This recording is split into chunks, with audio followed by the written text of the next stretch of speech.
இன்னைக்கு நாம delicious destiny அப்படின்ற ட்ராமா தான் பார்க்க போறோம். சரி வாங்க ட்ராமாக்குள்ள போலாம். ட்ராமாவோட ஸ்டார்ட்டிங்லயே ஒரு சின்ன குழந்தை உட்காந்து அழுதுட்டு இருக்கிறார் ஒரு வயல்வெளியில. அவங்க அம்மா அந்த குழந்தைய விட்டுட்டு ரொம்ப தூரம் நடந்து போயிட்டு இருக்காங்க. அந்த குழந்தையும் அதே இடத்துல உட்காந்து ரொம்ப அழுதுகிட்டே இருக்குது. அப்பம்போது ஒரு பொண்ணு அவங்களோட தூக்கத்துல இருந்து எந்திக்கிற மாதிரி காமிக்கிறாங்க. இவங்க தான் நம்ம ட்ராமாவோட ஹீரோயினி. அவங்க சின்ன வயசுல நடந்தது அவங்க அம்மா விட்டுட்டு போனதை நினைச்சு யோசிச்சு பார்த்துட்டு இருக்காங்க. அப்போ அவங்க அப்பா அந்த ஹோட்டல் வச்சிருப்பாரு. அந்த ஹோட்டல்ல தான் அவங்க உட்காந்துட்டு அதெல்லாம் யோசிச்சுட்டு இருப்பாங்க. அவங்க அப்பா அங்கே சமையல்லாம் ரெடி பண்ணிட்டு இருக்கப்போ இந்த பொண்ணும் அவங்க அப்பாவோட சேர்ந்து அவங்களுக்கு சில ஹெல்ப்ஸ் எல்லாம் பண்ணிட்டு இருக்கிறா. இந்த பக்கம் ஒரு கம்பெனி தான் காமிக்கிறாங்க. அங்கே ஒரு மாடல் வந்து இந்த ஆடுக்கு நான் நடிச்சு கொடுக்க மாட்டேன் அப்படின்னு சொல்லி அவங்க வந்து சொல்லிட்டு இருக்காங்க. அப்போ அந்த ஹெட்டும் வந்து சொல்லிட்டு எப்படியாவது நடிச்சு கொடுமா அப்படின்னு சொல்லி எவ்வளோ கம்பல் பண்ணி பார்க்குறாங்க. பட் அவங்க வந்து என்னால் இதெல்லாம் நடிக்க முடியாது, எனக்கெல்லாம் இதை செய்ய முடியாது அப்படின்னு சொல்லி அவங்களும் எவ்வளோ சொல்லி பார்த்துட்டு இருக்காங்க. இந்த பக்கம் நம்ம ஹீரோயினி தான் காட்டுறாங்க. ஹீரோயினியும் சரி ஓகே ஒர்க்குக்கு டைம் ஆயிடுச்சுன்னு சொல்லி அவங்க கிளம்பி ரெடியாகி கம்பெனி கிளம்பிட்டு இருப்பாங்க.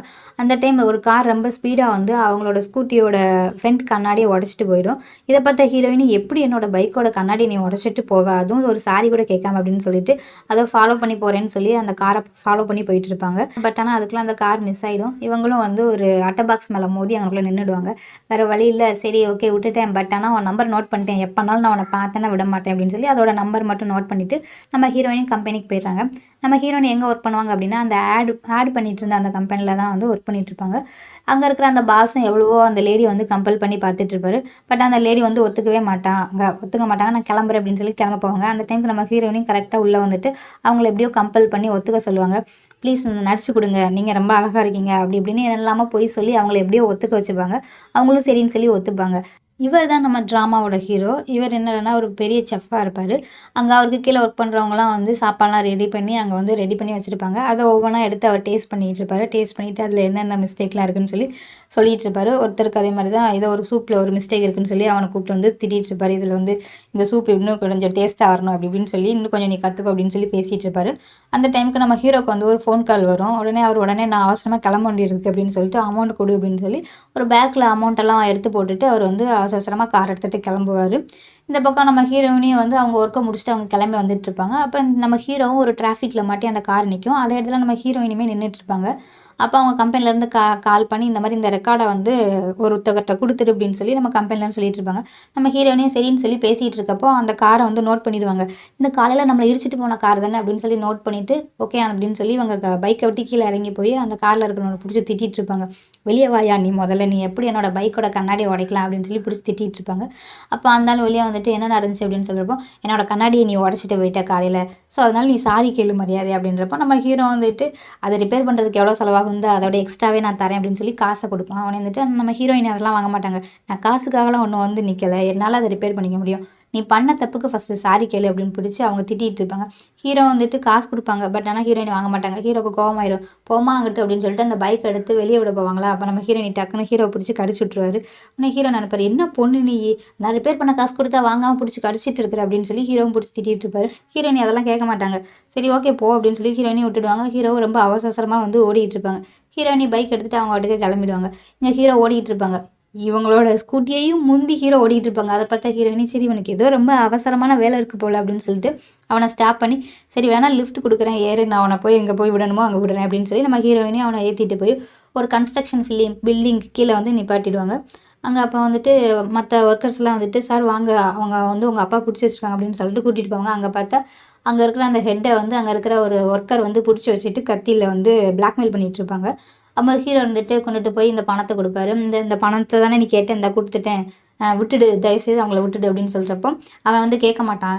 ராப்பகலாக எங்களை போட்டு டார்ச்சர் பண்ணுறான், பட் காசே கொடுக்க மாட்டேன்றான், வேலை மட்டும் நல்லா வாங்குறான் அப்படின்னு பிடிச்சி அவன் வந்து பேசிகிட்டு இருக்கான்.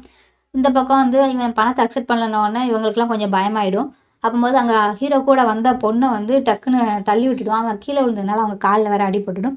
இதை ஹீரோயினி பார்த்துட்டு சரி நம்மளே பேசலாம், ஏன்னா இவங்க தான் நல்லா எல்லாருக்கிட்டையும் பேசியே வந்து அவங்கள வந்து ஒத்துக்க வச்சுறாங்கல்ல, அதனால சரி நான் பேசுகிறேன் அப்படின்னு சொல்லி அந்த பணத்தை எடுத்துகிட்டு பேச போவாங்க. அப்போ ஹீரோ வந்து வேண்டாம் அப்படின்னு சொல்கிறப்போ நான் பேசி ஒத்துக்க வைக்கிறேன், உனக்கு வேறு ஆப்ஷனே கிடையாது, நான் பேசி தான் ஆகணும் அப்படின்னு சொல்லிட்டு ஹீரோயினி மெதுவாக பக்கத்தில் போயிட்டு உங்களை எனக்கு தெரியும், நானும் உங்கள் ஏரியா தான், நானும் உங்களை மாதிரி ஒரு பொண்ணு தான், ஸோ அதனால் உங்களோட நிலமை என்னன்னு எனக்கு புரியுது, உங்கள் கஷ்டம் என்னன்னு தெரியுது அப்படின்னு சொல்லிட்டு ஹீரோயின் என்னெல்லாமோ பேசி கொடுத்து பார்ப்பாங்க.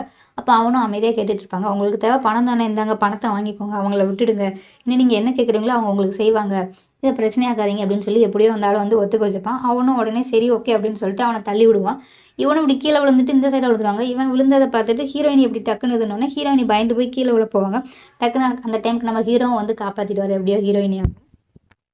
ஒரு வழியாக பிரச்சனை எல்லாம் எப்படியோ சால்வ் ஆகி 2 பேரையும் ஹாஸ்பிட்டலுக்கு அனுப்பி விட்ருவாங்க. இங்கே வந்து நம்ம ஹீரோயின்ட்ட வந்து ரொம்ப தேங்க்ஸ் சொன்னால தான் இதெல்லாம் முடிஞ்சிச்சு அப்படின்னு சொல்லி தேங்க்ஸ் சொல்லிட்டு இருப்பாங்க. இப்போ ஹீரோயினும் சரி ஓகே அப்படின்னு சொல்லிட்டு அவங்க வந்து அவங்க கம்பெனிலேருந்து கால் பண்ணுவாங்க. அந்த ரெக்கார்ட்லாம் போய் கொடுத்துட்டே அப்படின்னு சொல்கிறப்போ, ஐயோ நான் கொடுக்கலையே அப்படின்னு சொல்லிட்டு ஒரு 10 நிமிஷம் டைம் கொடுங்க, நான் போய் கொடுத்துட்றேன் அப்படின்னு சொல்லிட்டு அவங்க ஸ்கூட்டியை ஸ்டார்ட் பண்ணுவாங்க. பட் ஆனால் ஸ்கூட்டி ஸ்டார்ட்டே ஆகாது. இங்கே ஹீரோ உட்காந்து சிரிச்சிட்டு இருப்பாரு. சரிவா நீ எனக்கு லிஃப்ட் கொடுத்தா இப்போ நான் உனக்கு லிஃப்ட் கொடுக்குறேன் அப்படின்னு சொல்லிட்டு ஹீரோயினை ஏற்றிட்டு போய் எங்கே போய் விடணும் அப்படின்னு சொல்லி கேட்பாங்க. நம்ம ஹீரோயினை ஏற்றிட்டு போய் ஒரு காரை வந்து ஃபாலோ பண்ணி போயிட்டு இருப்பாங்க. அந்த காரில் இருக்கிற ஒரு ஆள்கிட்ட தான் இந்த ரெக்கார்டிங்கை கொடுக்கணும் அப்படின்னு சொல்லியிருப்பாங்க. இவங்களும் எப்படியோ ஃபாலோ பண்ணி போவாங்க. பட் ஆனால் அவங்களால அதை வந்து பிடிக்க முடியாது. நம்ம ஹீரோ ஒரு ஷார்ட்கட்லாம் இது பண்ணி அங்கே கூடலாம் போய் எப்படியோ முந்தி அவனுக்கு முன்னாடி நின்று எப்படியோ நம்ம ஹீரோயினே வந்து அவங்ககிட்ட அந்த ரெக்கார்டை கொடுத்துருவாங்க. கொடுத்துட்டு ரொம்ப தேங்க்ஸ் அப்படின்னு சொல்லிட்டு ஹீரோட்ட சொல்லிட்டு இருப்பாங்க. அப்போ ஹீரோட கார் எல்லாமே ஒரு மாதிரி டர்ட்டியாக இருக்கும். அதை பார்த்துட்டு ஹீரோயினே சொல்லுவாங்க, நீ என் கண்ணாடியை உடச்சிட்டு அவன் கார் இதாகிடுச்சு, ஸோ பழி முடிஞ்சு போச்சு அப்படின்னு சொல்கிறப்ப ஹீரோவும் எதுவுமே காதில் வாங்காமல் சரி ஓகே நான் கிளம்புறேன் அப்படின்னு சொல்லிட்டு அவரும் கார் எடுத்துகிட்டு கிளம்பிடுவார். மறுநாள் நம்ம கம்பெனியில் தான் காமிக்கிறாங்க. நம்ம ஹீரோயினி வந்து கம்பெனி போயிருப்பாங்க. அப்போ ஹீரோயினை தேடி யாரோ கீழே வெயிட் பண்ணிட்டு இருக்காங்க ஒரு ஆண்டி அப்படின்னு சொல்லி உன்னோட ஷோவை பார்த்து ஒரு ஆண்டி வந்து கீழே வெயிட் பண்ணிட்டு இருக்காங்க அப்படின்னு சொன்னோன்னே நம்ம ஹீரோயினி ரொம்ப அவசரமாக ஓடுவாங்க. ஏதோ ஆண்டி அப்படின்னு சொன்னோன்னா அவங்க அம்மா தான் நினச்சிட்டு அவங்க ரொம்ப அவசரமாக ஓடி போய் பார்ப்பாங்க. அப்போ அந்த ஆண்டி திரும்பி நின்னோன்னா ஓகே அவங்க அம்மாவோட ஃபேஸ் ஞாபகம் தான் இவங்களுக்கு வரும். அதனால் அவங்க அம்மா நினச்சிட்டு கிட்ட போவாங்க. பட் ஆனால் அவங்க வேற ஒருவங்களா இருப்பாங்க. அவங்க வந்துட்டு இந்த மாதிரி இவ ஷோ பண்ணதுனால தான் இவங்களோட ஹோட்டலுக்கு ஓரளவுக்கு நல்லா ஃபேமஸ் ஆகிருக்கும். அதனால் அவங்க தேங்க்ஸ் சொல்லிட்டு அவங்களுக்கு வந்து சில ஸ்நாக்ஸ்லாம் வந்து கொடுத்துட்டு போகிறதுக்காக வந்திருப்பாங்க. இவங்களும் சரி ஓகே அப்படின்னு சொல்லி அதை அக்செப்ட் பண்ணிப்பாங்க. அந்த டைமுக்கு அவங்க யோசிச்சு பார்ப்பாங்க. அந்த முந்தின நாள் வந்து அந்த ஒரு பர்சனை வந்து அவங்க வந்து காம்ப்ரமைஸ் பண்ணியிருப்பாங்கல்ல, அந்த பர்சனுக்கு போய் இதை கொடுக்கலாம் அப்படின்னு சொல்லிட்டு ஹாஸ்பிட்டலில் போய் அவங்கள மீட் பண்ணலாம் அப்படின்னு சொல்லி இவங்களும் இதெல்லாம் எடுத்துகிட்டு அவங்க ஹாஸ்பிட்டலில் மீட் பண்ணதுக்காக போயிருப்பாங்க. அப்போ அங்கே நம்ம ஹீரோ என்ன பண்ணிட்டு இருப்பாருன்னா அந்த ஒர்க்கர்கிட்ட போயிட்டு பணத்தை கொடுத்துட்டு இந்த கான்ட்ராக்டில் நீ சைன் பண்ணு அப்படின்னு சொல்லி கேட்பாங்க. அவனும் சரி ஓகே அப்படின்னு சொல்லி சைன் போட போவான். அப்போ நம்ம ஹீரோயின் வந்து சைன் போடாத, பணத்தை வாங்கிட்டு சைன் போடாத, பணத்துக்காக நீ எந்த வேலையும் செய்யாத அப்படின்னு சொல்லும்போது அவன் எதையுமே கேட்க மாட்டான். நம்ம ஹீரோயினி சொல்கிறதெல்லாம் கேட்க மாட்டான். அவனுக்கு ரொம்ப பணம் அர்ஜென்ட்டாக தேவைப்படும் போல. அதனால் அந்த பணத்தை வாங்கிட்டு அவன் கான்ட்ராக்டில் சைன் பண்ணிவிடுவான்.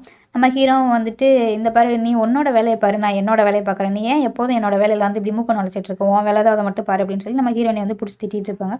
சரி ஓகே உன்னோட பைக்கை வந்து ரிப்பேர் பண்ணி எடுத்துக்கோ அப்படின்னு சொல்லிட்டு இதான் என்னோட கார்டு, உனக்கு எப்போ தேவைப்பட்டாலும் எனக்கு கூப்பிடு அப்படின்னு சொல்லி அவரோட விசிட்டிங் கார்டை கொடுப்பாங்க. பட் நம்ம ஹீரோயினி வந்துட்டு அந்த கார்டை வந்து 2-3 கிழிச்சு அவர் முன்னாடி கீழே போட்டுட்டு நான் வந்து மணியை கொடுத்து எதையுமே வாங்கணும்னு நினைக்க மாட்டேன், நீ பணத்தால் எல்லா விஷயத்தையும் வாங்கிடலாம்னு நினைக்கிறேன், பட் பணத்தால் வந்து வாங்க முடியாத சில விஷயங்களும் இருக்குது, அது உனக்கு தெரியல அப்படின்னு சொல்லிட்டு அவங்களும் ரொம்ப கெத்தாக அங்கேருந்து போயிடுவாங்க. அன்றைக்கி நைட் நம்ம ஹீரோயினோட ஹெட்டு அடுத்து அந்த பொண்ணு கூட இருந்த பொண்ணு 3 பேரும் உட்காந்து வந்து சாப்பிட்டுட்டு இருப்பாங்க டின்னர். அப்போது இவங்க எல்லாருமே சின்ன வயசுலேருந்தே ஃப்ரெண்ட்ஸு போல். அதனால் இவங்க 3 பேரும் உட்காந்து பேசிகிட்டு இருப்பாங்க. அப்போ நம்ம ஹீரோயினி கம்பெனியோட ஹெட்டு வந்து கேட்டுட்டு இருப்பாரு, இந்த மாதிரி நீ செஃப்பாக தானே இருக்கிற, ஸோ அதனால் என்னோடய டிவி ஷோவில் வந்து ஒரு இது மட்டும் நடிச்சு கொடு, ஒரு ஷோ மட்டும் நடிச்சு கொடு அப்படின்னு கேட்குறப்போ வந்து இல்லை நான் என்னோடய ஃபேஸ்லாம் வெளியே காமிக்க மாட்டேன் அப்படின்னு சொல்லி ஹீரோ வந்து சொல்லிடுவார். சரி ஓகே நோ ப்ராப்ளம் அப்படின்னு சொல்லி இவங்க 3 பேர் உட்காந்து பேசிகிட்டு இருப்பாங்க. அப்போ அந்த பொண்ணு எனக்கு ரெஸ்ட் ரூம் வருது அப்படின்னு சொல்லிட்டு அந்த பொண்ணு எழுந்துச்சி போக பார்ப்பா. அப்போ நம்ம ஹீரோயினியோட பாஸும் கை கொடுப்பாரு, நம்ம ஹீரோவும் கை கொடுப்பாங்க. பட் ஆனால் அவங்க ஹீரோவோட கை பிடிச்சிட்டு அவங்க போயிடுவாங்க. இந்த பக்கம் நம்ம பாஸ் வந்து அவங்களுக்கு ஒரு ஸ்லிப்பர், ஒரு ஷூ மாதிரி வாங்கிட்டு வந்திருப்பாங்க. அதை வந்து சரி எனக்கு டைம் ஆயிடுச்சு நான் கிளம்புறேன், அந்த பொண்ணு வந்தோடனே இதை கொடுத்துரு அப்படின்னு சொல்லிட்டு இவரும் சொல்லிட்டு கொடுத்துட்டு போயிடுவார். இந்த பக்கம் நம்ம ஹீரோ வந்து அந்த பொண்ணு வந்தோடனே அவளுக்கு அந்த ஷூவை மாட்டி விடுவார். பட் இதை இவன் தான் நம்ம பாஸ் தான் கொடுத்தாங்க அப்படின்ற எந்த விஷயத்தையுமே சொல்ல மாட்டான். இதை அவர் வெளியே இருந்து பார்த்துட்டு அவர் எதுவுமே சொல்லாமல் உடனே அங்கேருந்து போயிடுவார்.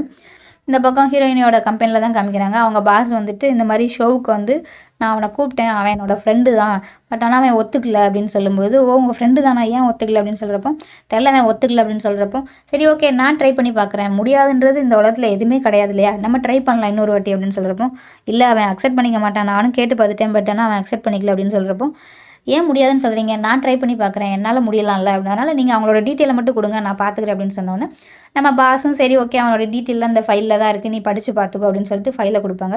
நம்ம ஹீரோயினையும் அந்த ஃபைலை வாங்கி பார்ப்பாங்க. அதில் பார்த்தா நம்ம ஹீரோட ஃபோட்டோ தான் இருக்கும். அதை பார்த்தோன்னா டக்குன்னு ஷாக் ஆகிடுவாங்க. ஷாக் ஆகிட்டு என்னது இவனா அப்படின்னு சொல்லி கேட்பாங்க. ஆமாம் ஏன் என்னாச்சு, இவன் தான் என்னோட சின்ன வயசு ஃப்ரெண்டு அப்படின்னு சொல்கிறப்போ இல்லை ஒன்றும் இல்லை அப்படின்னு சொல்லி அவங்களே மயங்கிடுவாங்க.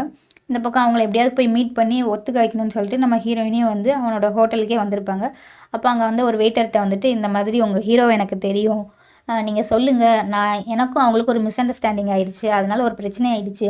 நீங்கள் இந்த கார்டை மட்டும் கொடுத்து சொல்லுங்கள், நான் ஒரே ஒரு வாட்டி மட்டும் அவங்கள மீட் பண்ணிக்கிறேன், ப்ளீஸ் நீங்கள் எப்படியாவது மீட் பண்ண சொல்லுங்கள் அப்படின்னு சொல்கிறப்போ, அவர் எப்படி ஒத்துப்பார் அப்படின்றப்போ, நீங்கள் இந்த கார்டை மட்டும் கொடுத்துட்டு நீங்கள் சொல்லுங்கள், நான் என்ன வேலைனாலும் செய்கிறேன், நான் ரொம்ப சாரி கேட்டேன்னு சொல்லுங்கள், ஒரு சின்ன மிஸ் அண்டர்ஸ்டாண்டிங், அதனால் வந்து நான் மீட் பண்ணணும், அவங்கள வர சொல்லுங்கள் அப்படின்னு சொல்கிறப்போ, இந்த வெயிட்டரும் போயிட்டு அந்த கார்டை வச்சுட்டு உங்களை ஒரு பொண்ணு தெரியும்னு சொல்கிறாங்க, மீட் பண்ணணும்னு சொல்கிறாங்க அப்படின்னு சொல்கிறப்போ, நம்ம ஹீரோ அந்த கார்டை பார்ப்பாரு, பொண்ணு அப்படின்னு சொல்லி யோசிப்பார். அதோட இந்த எபிசோட் முடியுது. நெக்ஸ்ட் எபிசோட் நாளைக்கு பார்க்கலாம். பாய்.